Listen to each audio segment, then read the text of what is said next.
Hello. Dr. Sandra Luque is Research Director at the National Research Institute of Science and Technology for Environment and Agriculture in France and Senior Visiting Scholar at the University of St. Andrews in Scotland. She's here at the 24th IUFRO World Congress, IUFRO being the International Union of Forest Research Organizations. And here in Salt Lake City, she's also been very busy. She's been helping to organize two of the sessions. One is on ecosystem services, the other is on climate change adaptation. And at yet another session, she's delivering a paper of her own. Dr. Luque, welcome. Thank you. Good to have you here.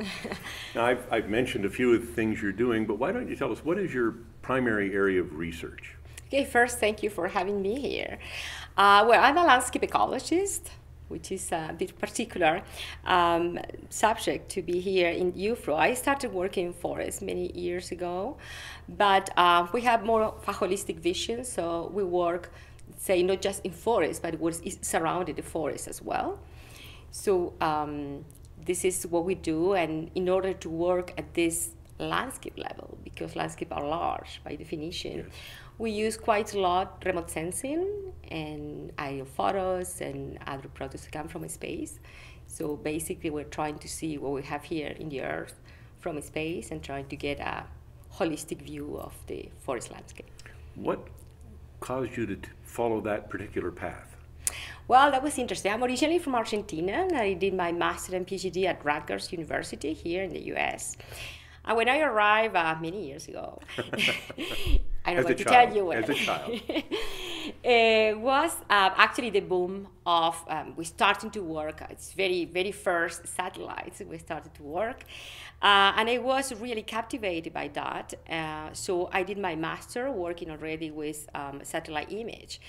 And actually I was thinking just to do my master and go back home. And then my supervisor told me, no, you're going to stay and you're going to apply for this NASA fellowship. And I said, what? and I got a NASA fellowship, and I was one of the first 50 students at the time that they were selected after the Americans all over the world. So I'm this first generation of the Earth System Science that they were funded by NASA, a program that is still working on, is much larger, and it's extremely important actually to train our next generation in the same way I was trained then, Yes. but in order to be able to use not just satellite information, but everything that we need in order to understand better our Earth. So tell me about the paper you'll be delivering at the Congress here, your own paper.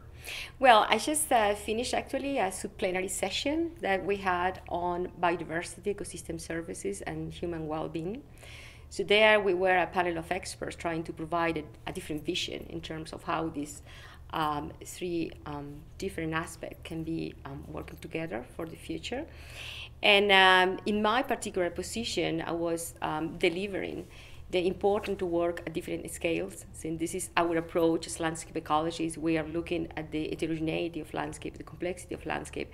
But in order to disentangle, as I said before, landscape by nature are large. To disentangle these large landscapes, we need to look at different scales in order to compartmentalize, in order to understand processes at different levels. So this seems to be extremely important in order to better understand different processes for what we see today. Also trying to understand the past, because the landscapes we have today are the product of many hundred years of management by the man. Yes. Before.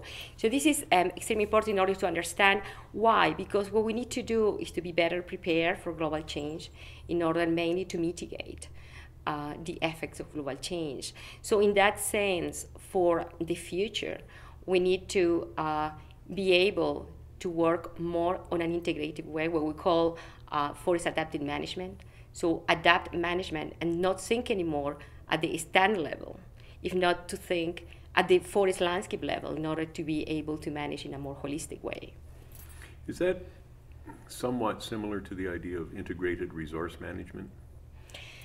Yes, it's in a certain idea. Another session I organized was about ecosystem services also, but we wanted to know what the people think about the difference in concept of sustainability that we were having before, as compared to the concept of ecosystem services that we were having during the conference. There's a lot of sessions on that. And to my surprise, I liked the response from the public we have in that session, because they identified the concept of ecosystem services as something much more concrete, as the concept of sustainability or natural resources that we were using before. They were not concrete, or at least the people of the generation nowadays. Yes. It doesn't find this concrete. Also, they found it's much easier in order to communicate with the stakeholders. Remember that it's extremely important that we also increase the participatory approach we do and how we communicate with policymakers and with stakeholders. So these new concepts we are using are taken, of course, of this very old concept we were using before. I mean, we are in a certain way reinventing the wheel. But it's good to know that this change in language is also helping to communicate better and to have a much more concrete communication thread with. There seems to be a common theme with several of the people that I've talked to and at several of the sessions of widening the tent, of talking to a broader audience, of getting away from those who are strictly foresters, forest related, to talk to a broader family. Is that correct? Well, this is extremely important. I'm also of the IPBS panel on ecosystem services. And in IPBS, we are extremely interested to really target the policy arena, the policymakers. And in order to do that, we need to also learn a new language. We need first to learn how to talk with the others, how to communicate, and also how to listen. We do. Thank you very much for your time, Dr. Thank Luque. you. Appreciate Thank you. it.